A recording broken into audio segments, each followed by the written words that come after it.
오늘도 하나님의 역사와 하나님의 돌보심이 함께 하시기를 축복합니다. 자, 우리가 인생을 살아가면서 정말 중요한 질문이 하나 있습니다. 바로 나는 무엇을 위해서 존재하는가? 바로 이 질문입니다. 하나님의 사람에게 있어서 그 사람의 정체성과 삶의 기준을 명확하게 만들어주는 질문이기도 합니다. 사실 이 질문은요, 우리의 삶에만 적용되는 질문이 아니에요. 이 성경에 등장하는 이스라엘, 바로 이 하나님의 백성의 정체성이 무엇인가를 확실하게 구분짓게 만들어주는 질문입니다. 이 성경에 등장하는 이스라엘이라고 하는 나라는 특별한 나라예요. 달리 특별한 게 아니라 바로 신정왕국, 바로 하나님이 세우시고 다스리는 나라이기 때문에 특별한 겁니다. 우리가 이 성경을 읽어가면서 이 조건을 중심에 놓고 해석해 나갈 수가 있어야 돼요. 이스라엘은 이 세상 논리와 유익을 위해서 존재하는 것이 아니라 하나님을 위해서, 하나님의 법칙대로 하나님을 위해서 운영되어지고 또 그렇게 살아가야 되는 거예요. 여러분, 성경에서 말하는 선과 악의 기준은 도덕이 아닙니다. 이 선과 악의 기준은 하나님 중심에 서 있느냐, 하나님 중심에 서 있지 못하느냐가 바로 선이냐 악이냐의 기준입니다. 이 관점에서 우리는 성경을 읽어나갈 수가 있어야 돼요. 오늘 함께 읽은 이 말씀의 배경은 이스라엘 역사의 아주 중요한 전환기에 관련된 말씀입니다. 이 강력한 왕이자 하나님 마음에 합했던 다윗이 이제 노쇠했습니다. 가는 세월은 어쩔 수가 없죠. 이 노쇠에서 이제 건강이 약해져서 더 이상 왕으로서의 책무를 감당하기 어려운 상황이 다가왔습니다. 이제 다윗의 왕위를 이어가야 되는 후계자가 자연스럽게 세워져야 되는 시기가 됐어요. 자, 이러한 상황에서 이 다윗의 장자인 아도니아와 이 솔로몬이 왕의 자리를 놓고 경쟁하는 이 긴박한 상황이 오늘 말씀에서 전개되어집니다. 이것이 바로 오늘 말씀의 배경입니다. 인간적인 기준으로 보게 되면 이 아도니아는 어쨌든 그 형들이 다 죽고 없으니 장자였고, 또 외모도 성경에 의하게 되면 힘이 준수한 외모를 가진 사람이었고, 이 다윗의 주요 세력자들이 믿고 따를 정도로 지도자로서의 합당한 능력도 가지고 있던 사람이었어요. 이 객관적인 사람의 기준으로 보게 되면 이 솔로몬보다 아도니아가 이 차기의 왕으로서, 다윗을 이을 왕으로서 더 적합해 보였습니다. 하지만 우리가 모두 다 알고 있다시피 이 경쟁의 결론은 아도니아가 아니라 솔로몬입니다. 자, 그렇다면 그 이유가 뭘까요? 무엇이 기준되었길래 인간적인 기준으로 볼 때 더 합당했던 아도니아가 아니라 솔로몬이 왕이 되었겠느냐 이겁니다. 자, 오늘 이 시간 이 아도니아가 아니라 솔로몬이 왕이 된 그 이유를 같이 살펴보시면서 하나님께서 우리의 인생 가운데 원하시는 삶의 방향이 무엇인지를 함께 살펴보겠습니다. 먼저 왕이 되기 위해서 행한 두 왕자의 방법이 서로 다릅니다. 그 차이점부터 먼저 보겠는데요. 우선 서로 왕이 되기 위해서 취한 방법만 그냥 건조하게 그 방법만 나열해 보겠습니다. 이 아도니아가 취한 방법에 대해서 열왕기상 1장 5절은 이렇게 말씀합니다. 열왕기상 1장 5절 말씀 같이 보겠습니다. 그때에 핫깃의 아들 아도니아가 스스로 높여서 이르기를 내가 왕이 되리라 하고 자기를 위하여 병거와 기병과 호위병 50명을 준비하니.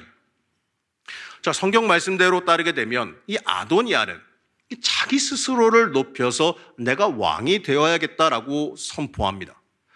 이 다윗 왕의 장자이고, 이 당시 이스라엘의 관습에 의하면 장자가 가업을 물려받는 것, 이 장자권을 가진 자가 가업을 물려받는 건 당연하니, 이 어쩌면 그러한 관점에서 이 아도니아가 내가 왕이 되어야겠다고 외친 게 당연하게 보일 수도 있는 일입니다. 그리고 아도니아는 유력한 사람들의 도움을 힘입었습니다. 이 군대 장관 요압, 이 다윗의 군대의 가장 높은 자리에 있었고 다윗의 용사 중에 가장 강했던 사람이었습니다. 그리고 다윗을 위해서 평생 전쟁에 나가 싸웠고, 그리고 지금 현재 이스라엘 군대의 가장 중요한 위치, 가장 높은 자리에 있던 사람이 이 군대 장관 요압입니다. 그리고 대제사장 아비아달. 어떻게 보면은 그 제의적인 부분을 다 쥐고 있는 대제사장 아비아달. 이 두 사람과 아도니아가 같이 상의하고 모의해서 그들의 도움을 받아서 왕이 되기로 결정했어요. 이 세상적인 계산으로 보게 되어지면 당시에 이 군사적인 권력과 그 제의적인 권력을 함께 지닌 사람들의 도움을 얻는 건 어찌 보게 되면은 승리하기 위한 가장 좋은 조건이고 또 왕이 되기 위한 사람이라면 당연하게 자신이 차지해야 되는 사람들의 도움입니다. 그리고요, 어디에 가서 선포했느냐? 그때 당시에 사람들이 많이 모여서 정보를 교환하던 장소, 바로 소문이 가장 빠르게 날 수 있는 장소인 샘터를 장소로 잡고 그곳으로 향합니다. 사람들이 가장 많이 모이는 샘터. 이 샘터는요, 지금 의미로 보게 되면 광장 정도로 생각하시면 됩니다. 사람들이 가장 많이 모이는 곳. 지금이야 뭐 사람들을 인터넷으로 연결하고 방송으로 연결하고 할 수 있다고 하고 또 핸드폰으로 연결할 수 있다 하지만 그때 당시에는 사람과 사람이 직접 만나서 이야기하고 또 그게 인편으로서 사람에게 전달되면서 소식이 퍼지는 거니 가장 사람들이 많이 모여 있는 장소인 샘터를 장소로 잡고 거기에서 왕으로서 선포를 하려고 했던 거예요. 그리고 그 자리에서 뭘 했느냐? 많은 양의 소와 이 살진 송아지, 이 살찌고 굉장히 튼실한 송아지들을 많이 잡고 하나님께 제사하여서 아도니아를 왕으로 추대하게 됩니다. 아무래도 이스라엘은 기본 자체가 신정 국가니 하나님의 인정받고 하나님께 제사 드리고 예배 드리는 게 가장 중요한 일이었어요. 이왕 하는 것, 멋있고 왕이 되는 일이니까 성대하게 해야 되니 가진 재산, 어차피 뭐 왕자니 많으니까 멋지게 크게 준비했을 겁니다. 그래야 사람들도 보고서 야, 아도니아 쪽으로 확실하게 왕권이 기울었구나 이렇게 생각할 겁니다. 그리고 그것뿐만 아니라 제사 드리고 나서 그 나눠 먹은 그 재물을 가지고 그 자리에 모인 많은 사람들에게 베풀며 잔치를 배설하고 그들과 먹고 마시면서 기쁨을 나눴어요. 이 아도니아는 그리고 이 자리에서 사람들 앞에서 내가 스스로 왕이 되었다라고 선포하게 됩니다. 자, 인간적인 방법으로는 굉장히 훌륭한 방법을 선택한 거라 이야기할 수 있습니다. 자, 이제 아도니아가 스스로 이렇게 즉위식을 행할 때 이 동시다발적으로 같은 시간대에서 솔로몬 쪽도 가만히 있었던 건 아니에요. 이 솔로몬 쪽이 행한 방법을 보겠습니다. 이 솔로몬 쪽에서는 솔로몬이 나선 게 아닙니다. 솔로몬의 어머니 밧세바와 선지자인 나단이 나서게 됩니다. 이 첫 번째로 다윗 왕에게 찾아가서 아도니아가 스스로 왕이 되려 한다. 이걸 갖다가 성경은 반란이라 말했는데 이 반란에 대해서 말하고 이 그전에 했던 언약, 하나님께서 주신 후계자에 대한 언약을 다윗 왕에게 다시 한번 확인합니다. 왕이여, 하나님이 이렇게 약속하셨는데 왕이여 그거 기억하십니까? 이렇게 물어보는 거죠. 그리고 왕이 이제 당신이 직접 나서서 하나님의 명령대로 후계자를 정해야 되지 않겠느냐라고 체근합니다. 그러자 다윗 왕이 움직이기 시작합니다. 다윗이 명령을 내려요. 왕의 노새, 이건 왕만이 타고 다니는 왕의 승용차 같은 건데 그 왕의 노새에 솔로몬을 태워가지고 기온샘으로 가서 기름 부어 왕으로 삼고 뿔나파를 불어 솔로몬을 왕으로 선포하라라고 명령합니다. 자, 그리고 그 모든 과정 끝에 결국에는 결론적으로 이 왕좌에 솔로몬을 다윗이 앉히게 됩니다. 자, 두 왕자가 행한 것, 여기에 대해서 그냥 별다른 평가 없이 그냥 일어난 사실들을 간략하게 그냥 정리해 봤어요. 얼핏 봐서는 이 아도니아는 자기 스스로 왕이 되겠다고 했고 이 솔로몬은 다윗 왕이 후계자로 지목해서 세웠어요.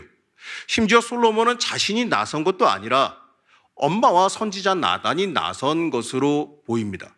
그런데 여기서 놓치지 말아야 될 게 있어요. 이 모든 인간적인 평가와 인간적인 계산을 이야기하고 논하기 전에 먼저 우리가 이야기해야 될 게 뭐냐? 하나님 나라의 왕은 누가 정하는가? 바로 이 질문입니다. 역대상 22장 9절에서 10절 말씀 우리 같이 함께 보시겠습니다. 함께 천천히 합독하시겠습니다. 보라, 한 아들이 내게서 나리니 그는 온순한 사람이라. 내가 그로 주변 모든 대적에게서 평온을 얻게 하리라. 그의 이름을 솔로몬이라 하리니 이는 내가 그의 생전에 평안과 안일함을 이스라엘에게 줄 것임이니라. 그가 내 이름을 위하여 성전을 건축할지라.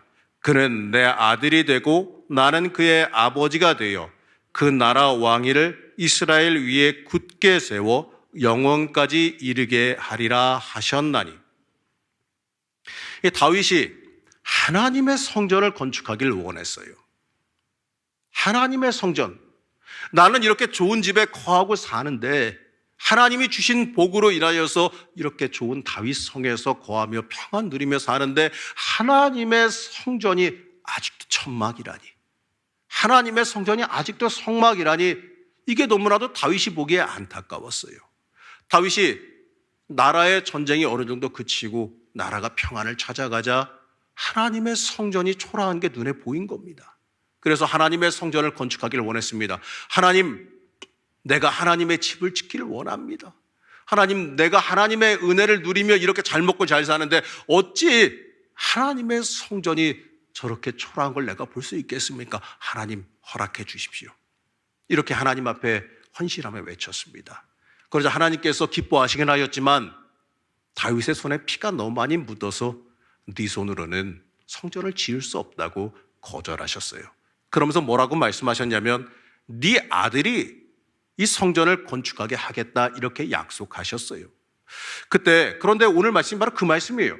그런데 그 말씀을 하시면서 이미 누가 너의 후계가 될지에 대해서 이미 이 말씀에서 나오고 있습니다. 누가 왕이 될지를 하나님이 말씀하세요.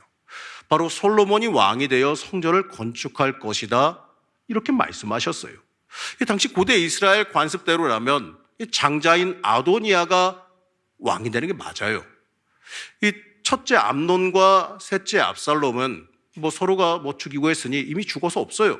압살롬도 반란을 일으켜서 결국엔 죽었잖아요. 이 둘째인 길르압이 있긴 하는데 이 둘째인 길르압은 이 성경에 딱 이름 한 번 등장하고 그 다음에 등장하지 않는 존재입니다. 그걸 봐서 이제 해석학자들이나 여러 가지 책을 보게 되면 아마도 일찍 죽었을 가능성이 많다라고 기록되어 있어요. 자, 그렇다면 순번상으로 볼 때 이 넷째인 아도니아, 사실 이 아도니아가 우선순위에 있는 거예요. 지금 현재는 아도니아가 장자입니다. 이 성경에 의하면 아도니아는 형제들 가운데서 용모도 준수했고 그리고 정치적인 영향력도 있는 사람이었어요. 사람들에게도 이미 인기가 많이 있는 사람이었습니다.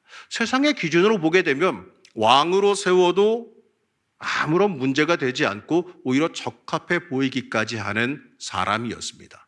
하지만 결론적으로요, 하나님이 결정하신 사람은 아도니아가 아니라 솔로몬이었습니다.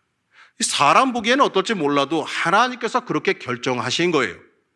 여러분, 하나님이 결정하시면 어떻습니까?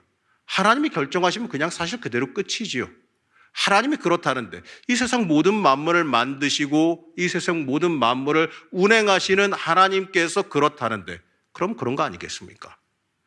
그러나 아도니아는 이 결정을 모르는 게 아니었어요. 이 결정을 알고 있지만 이 결정을 알면서도 무시한 겁니다. 하나님의 언약을 무시했어요. 이 하나님의 언약보다 자신의 욕심, 자신의 욕망, 내가 왕이 되어야겠다라는 그 생각, 그리고 앞만 봐도 내가 더 왕으로 적합할 것 같다라고 하는 그 자신의 생각이 더 중요했다라는 겁니다. 그래서 아도니아는 이 세상적인 논리와 인간적인 방법으로 스스로 왕이 되려 했어요.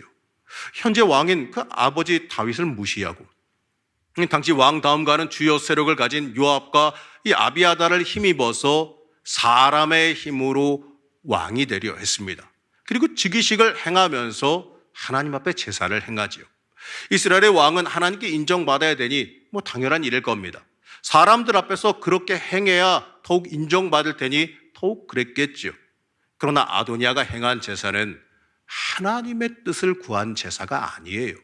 이 사람들 앞에 이 절차를 지킨 것처럼 보이기 위한 상징행위, 어찌 보게 되면 이 요식행위에 불과한 얘기예요. 만약에 그가 하나님 앞에 진정으로 왕이 되고 싶은 소원을 가졌다면 하나님께 물어봤어야죠. 하나님, 정말 솔로몬을 왕으로 삼으실 겁니까?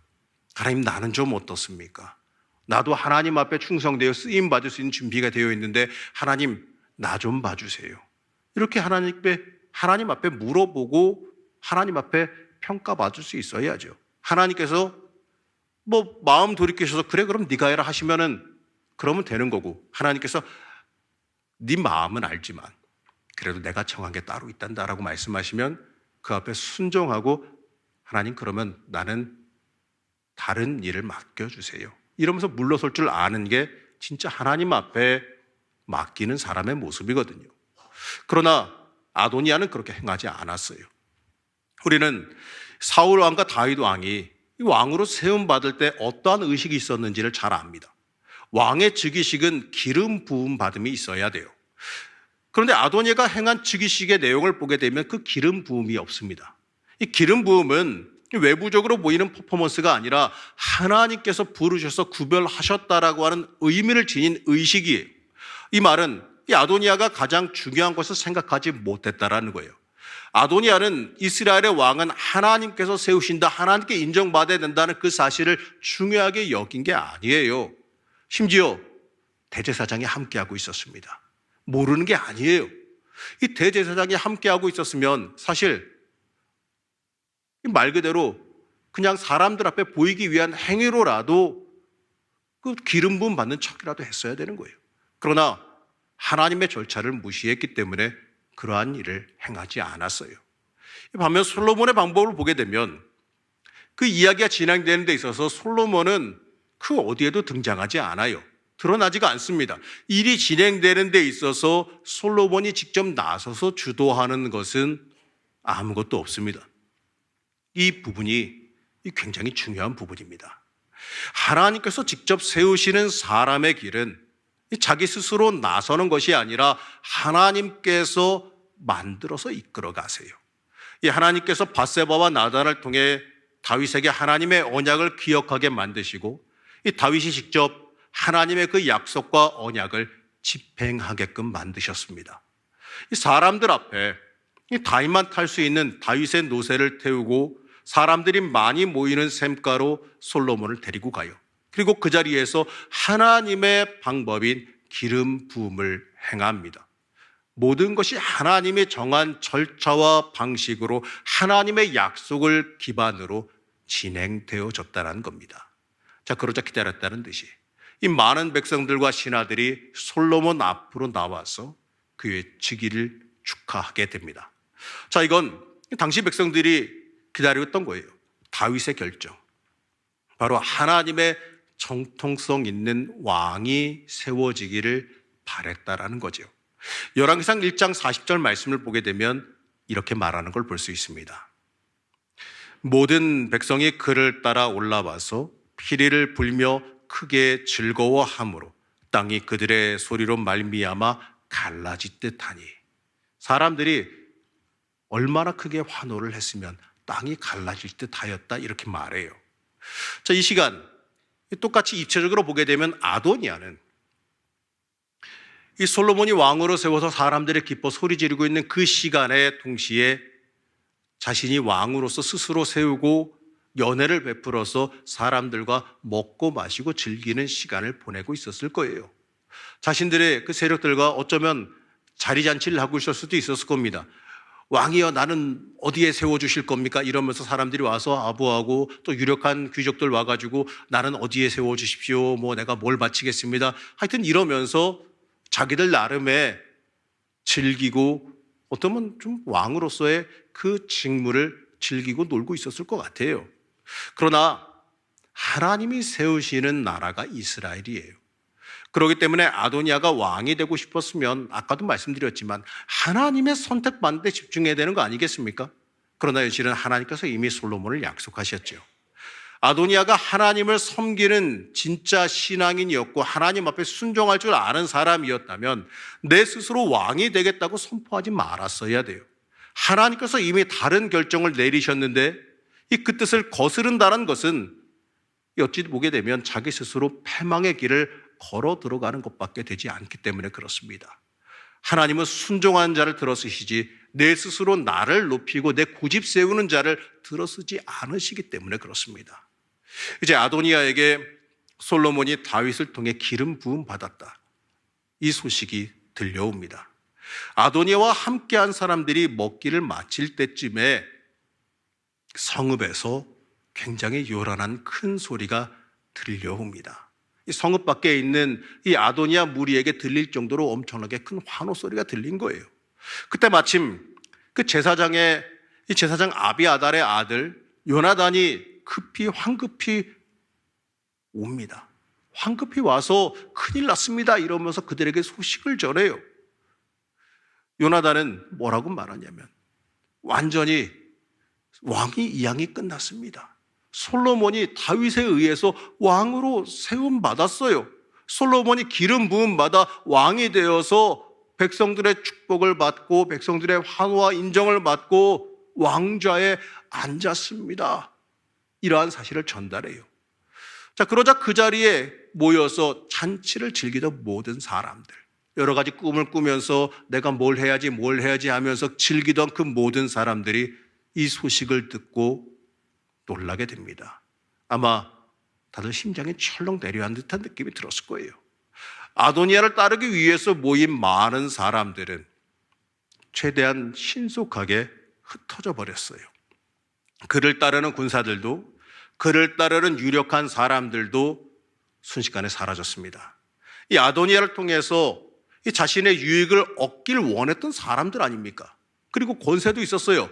만약에 아도니아를 추종하고 그를 왕으로 세워야겠다고 그들이 간절히 원했던 거라면 좀 안 좋은 이야기지만 자기들의 세를 귀합해서 흩어지는 게 아니라 우리가 왕이 되기 위해서 왕권을 차지하러 들어갑시다, 뭐 이런 식으로 나왔어야 되는 거예요. 그러나 이들은 유익을 위해서 이 아도니아를 세우고 그를 위해서 뭘 얻어보자 하던 사람들밖에 되지 않아요. 그러니 유익이 끊어지고 어떻게 보게 되면 자신들이 반역 세력이 되어지지 않습니까? 위험해졌어요. 그러니까 언제 그랬냐는 듯이 다 흩어져 버리고 사라져 버렸습니다. 여러분, 이처럼요, 이 사람의 이권을 위해, 사람의 뜻을 위해 움직이는 것은 허무한 결말을 맞이하게 되는 걸 보게 됩니다. 하나님의 뜻을 거스르고 인간의 뜻대로 살아가는 사람의 결말이 이렇게밖에 되지 않아요. 우리는 우리의 인생에서 누구의 뜻을 붙잡고 살아가야 되겠습니까? 우리는 무엇을 우리의 인생의 중요한 것으로 내세우며 살아가야 하겠습니까? 우리의 인생이 하나님의 나라가 되기를 원하십니까? 아니면 우리의 인생이 사람의 나라가 되기를 원하십니까? 이 말씀을 보면서 저는 요압과 아비아달에 대해서 좀 안타까운 마음이 들었어요. 읽으면서 요압과 아비아달이 아도니아에게 붙은 걸 보면서 참 안타까운 심정이 들었습니다. 요압은 성경에서도 기록되다시피 거칠고 험한 사람이었어요. 하지만 끝까지 다윗에게 충성한 사람이에요. 다윗이 엔게디 광야에 있을 때부터 그의 신복이었고 그를 위하여 물 구하기 위해서 군사들을 뚫고 우물에 가서 물을 떠오던 그 용사가 이 요압이었어요. 이때때로 하나님의 길이 무엇인지 민감하게 파악했던 사람이기도 합니다. 어려운 전쟁에도요, 승패는 하나님께 달렸다, 이걸 고백하면서 하나님께서 이기게 해주시면 이기리라 이러면서 믿음으로 달려나가 싸웠던 사람이 요압이에요. 이 다윗이 말년에 자신의 권세를 확인하기 위해서 인구조사를 행하면서 결국엔 하나님께 징계를 받게 됩니다. 다윗이 그 인구조사를 행할 때 그 앞에 나서서 왕이여, 하나님 앞에서 자신의 권세를 확인하려 드는 건 죄입니다, 이러면서 하나님의 뜻에 어긋난다고 그 행위를 막으려 들었던 사람도 요압이었어요. 또 아비아달은 어떻습니까? 아비아달은 아히멜렉의 아들입니다. 사울 왕이 다윗의 도주를 도운 제사장 이 아히멜렉의 가문을 몰살시켰습니다. 그런데 그때 몰살당하지 않고 피해서 다윗에게 피신하여 도망갔던 사람이 누구냐? 그가 바로 아비아달이에요. 그 뒤에 계속해서 다윗과 동행했고 다윗이 하나님의 뜻을 바르게 찾아가고 하나님의 뜻을 분별하는데 옆에서 돕는 큰 역할을 했던 사람입니다. 압살롬의 반란 때 사독과 함께 언약궤를 메고 다윗을 따라왔던 제사장이 바로 아비아달이에요. 그때 다윗은 아비아달과 사독을 돌려보내면서 압살롬의 동정을 살펴라. 한마디로 돌아가서 간첩 노릇 좀 해라. 내 신복이 돼서 중요한 정보를 빼는 역할을 해라. 이렇게 명령을 내립니다. 한마디로 목숨 걸고 중요한 일을 감당하라 했을 때 목숨 대놓고 순종하며 갔던 사람이 이 아비아달이에요. 다윗이 다시 귀환할 때도 역할을 내서 다윗이 돌아올 수 있게끔 도왔던 사람이 이 아비아달입니다. 한마디로 이 아비아달은 다윗의 위기와 고난의 순간에 함께 동고동락했던 제사장이에요. 이들 물론 이들이 하나님의 언약, 솔로몬을 왕으로 세우시겠다는 그 언약을 몰랐을까요? 이 다윗의 최고의 신복이고 다윗의 옆에 있었던 사람이니 그 언약을 당연히 알고 있었지요. 그 언약 받을 때 그들 옆에, 다윗 옆에 같이 있던 사람들입니다. 이 안타깝게 요압과 아비아달은 하나님의 언약을 따라가지 못하고 자신의 유익이 되는 아도니아를 선택하게 돼요. 이 어찌 보게 되면 왕으로 세워서 자신들의 마음대로 영향력을 끼칠 수 있는 그 아도니아를 이들이 선택한 거죠. 그 결과 어떻습니까? 그들은 패망하게 되는 걸 보게 됩니다. 하나님의 나라를 선택해야 되는데 자신의 유익을 위해서 사람의 나라를 선택했기 때문에 그렇습니다. 이스라엘은 하나님이 세운 나라입니다. 하나님께서 직접 개입하시며 하나님의 뜻에 맞게 이끌어 가시는 나라입니다. 그렇기 때문에 하나님의 뜻에 순종하는 게 가장 중요해요. 하나님의 뜻에 순종하지 못했기 때문에 그들이 결국엔 멸망당하게 된 거예요. 왜냐하면 하나님께 순종하느냐 순종하지 못하느냐가 그들의 앞길을 결정했기 때문에 그렇습니다. 이건요, 신앙인으로 살아가는 우리에게도 똑같이 적용되는 일입니다. 내 인생을 하나님께서 주관하시도록 내어놓을 것인가? 내가 내 마음대로 내 멋대로 내가 주관하며 살아갈 것인가의 문제이기 때문에 그렇습니다. 여러분, 우리의 인생 살아가면서 자신의 의지로 왕이 되겠다 선포했던 그 아도니아의 결말이 어떠했는지를 우리 인생 가운데 잊지 말아야 될 겁니다. 이제 성경은 솔로몬이 왕위로 즉위한 이유를 이렇게 말합니다. 열왕기상 2장 12절 말씀 함께 보시겠습니다. 솔로몬이 그의 아버지 다윗의 왕위에 앉으니 그의 나라가 심히 견고하니라. 하나님의 방법과 하나님의 선택을 상징하는 솔로몬이 왕이 됨으로 인해서 나라가 견고하게 섰습니다. 이건요, 이 솔로몬이 뛰어나서 솔로몬이 잘나서가 아니에요. 하나님의 선택을 따라갔기 때문에 얻은 결과입니다. 성경은 솔로몬이 왕이 되는 과정 중에 솔로몬이 잘났다는 얘기를 하지 않으세요. 솔로몬이 능력이 있었다, 솔로몬이 어느 정도의 가치가 있었다, 이런 이야기는 전혀 하지 않으십니다. 하나님이 선택했다라는 이야기만 하세요. 열왕기는 언제 기록됐냐면 이 바벨론 포로기에 작성됐습니다. 역사를 통해서 하나님의 언약을 붙잡고 하나님을 의지할 때 나라가 강대했었다라는 것을 그 포로기 백성들에게 다시 가르치기 위해서 기록된 성경입니다. 이 포로기의 어려움을 하나님 의지함으로 하나님의 능력으로 탈출하기를 소망했기 때문에 회개하는 심정으로 백성들에게 다시 재교육하며 가르치기 위해서 기록했던 역사서가 바로 열왕기입니다. 우리도 오늘 이 말씀을 통해서요, 이 하나님의 말씀과 하나님의 방법과 하나님의 길을 선택하는 것이 이 내 인생을 견고하게 할 수 있는 유일한 방법이라는 사실을 깨달아 알아야 됩니다. 열왕기상 2장에 등장하는 이 다윗의 유언을 살펴보면서 오늘 말씀을 마무리하겠습니다. 다윗은 그 아들 솔로몬에게 왕으로서 나라를 어떻게 다스려야 되는지에 대해서 이렇게 말합니다. 열왕기상 2장 3절 말씀 우리 천천히 함께 합독하시겠습니다. 내 하나님 여호와의 명령을 지켜 그 길로 행하여 그 법률과 계명과 율례와 증거를 모세의 율법에 기록된 대로 지키라. 그리하면 내가 무엇을 하든지 어디로 가든지 형통할지라. 아멘. 이 말씀이 우리의 인생의 복이 될 줄로 믿습니다. 또 여기서 봐야 되는 건 여기서 말하는 형통하다는 흔히 모든 것이 순조롭게 뜻대로 잘 되어 간다, 이러한 뜻입니다. 그런데 이 말씀을 통해서 사람들이 하나님의 말씀을 지키면 아무런 문제도 안 생기고 문제없이 모든 것이 순조롭게 잘 될 것이다. 이렇게 기대들을 하죠. 하지만 이러한 해석이 잘못된 성공신학을 불러오기도 했는데 사실은 그건 잘못된 해석이에요.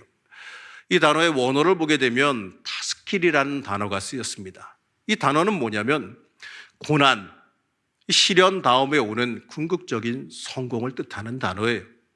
이러한 형통이 하나님의 말씀을 순종할 때, 하나님의 말씀을 순종하며 따라갈 때 주어지는 참된 복이다, 이런 뜻입니다. 하나님의 말씀을 따라 아들 이삭을 드리는 고통을 기꺼이 감수했던 그 아브라함과 간음하지 말라는 하나님의 말씀을 지킴으로 인해서 감옥에 들어가야 됐던 그 요셉을 기억해야 됩니다. 하나님을 따라가기 위해서 시련과 고난이 올지라도 철저히 하나님 말씀 앞에 순종하고 그 이후에 다가오는 성공, 하나님의 길을 따르기 위해서 어려움과 고난도 기꺼이 감당했을 때 그때 주어지는 상급과 성공을 뜻합니다. 고난 가운데 하나님께서 지키시고 붙잡아 주심을 믿기 때문에 형통하다 고백하는 걸 뜻해요. 세상적인 어려움이 올지라도 내가 하나님의 길을 온전히 걸어가고 있다면 하나님의 길을 걸어가기 위해서 오는 어려움쯤은 오히려 복이 될 줄로 믿고 순종할 줄 아는 자를 뜻하는 겁니다. 그게 바로 하나님의 형통함이에요. 고난길에 가더라도 겁나지 않아요. 어려운 길에 가더라도 겁나지 않아요. 하나님을 따라가는 길이고 순종하는 길이라면 하나님께서 책임지시고 길을 여시고 나를 건지시고 지키실 것이기 때문에 두렵지 않아요. 그게 바로 하나님이 주시는 형통함이라는 겁니다. 우리는 세상에 주는 성공 기준에서 벗어나 하나님의 법과 계명을 지킴으로 하나님이 주시는 참된 복을 구하며 살아갈 수 있어야 됩니다. 우리 사랑하는 성도 여러분, 이 참된 형통은 세상이 주는 형통과 다를 수 있어요. 내 욕심과 다를 수 있습니다. 이스라엘이 존재한 이유는 하나님을 위해서예요. 하나님의 뜻을 이루기 위해서 존재한 겁니다. 그들이 하나님의 뜻을 위해서 살아갈 때 그들은 하나님께 인정받으며 찬란한 성공의 삶을 살아갈 수가 있었습니다. 우리도 하나님의 뜻을 위해 살아가며 하나님께 인정받는 인생을 살 수 있어야 돼요. 하나님을 향한 중심이 바로 서 있는가 여러분 스스로 한번 돌이켜보시기 바랍니다. 우리가 어떻게 세워지느냐, 얼마나 높아지느냐, 얼마나 형통하느냐 이걸 따지기 전에 내가 하나님 앞에 중심이 바르게 서 있는지를 여러분들 먼저 살펴보시기 바랍니다. 그리고 그걸 간구하시기를 축복합니다. 오늘 말씀을 통해서 솔로몬과 아도니아가 왕이 되기 위해서 경쟁했던 내용을 잠깐 살펴봤습니다. 우리는 이 말씀을 통해서 우리의 인생을 살아갈 때 내가 어떠한 길로 걸어가야 하는지를 어렴풋이나마 알게 됩니다. 우리가 가야 하는 길은 하나님께서 주시는 길이에요. 하나님께서 인정하시는 길, 하나님께 인정받는 그 길을 우리는 순종하며 걸어갈 수 있어야 됩니다. 아도니아의 길은 스스로를 높이는 길이었으나 솔로몬의 길은 하나님 말씀 앞에 순종하는 길이었습니다. 우리는 내 인생 내 마음대로 하려 하지 말고 하나님께서 내 인생 주관하시도록 순종의 자리로 나아갈 수 있어야 됩니다. 성령 앞에, 성령 하나님께 내 인생의 운전대를 온전하게 내어드릴 수 있어야 돼요. 내가 얼마나 높아지냐 이걸 간구하기보다 내 심령과 내 중심이 하나님 앞에 바르게 서 있느냐를 따져보시고 살펴보시기를 부탁드리겠습니다. 인간적으로 높아지기 위해서 노력했으나 실패했던 그 아도니아의 인생을 바라보시면서 우리의 인생 가운데 하나님의 뜻을 이루어가는 참된 형통과 복의 주인공이 되시기를 축복합니다. 하나님의 뜻 따라가면서 주께서 예비하신 풍성한 복을 온전히 받아 누리는 주의 자녀들 되시기를 시간 간절히 축복합니다. 기도하겠습니다.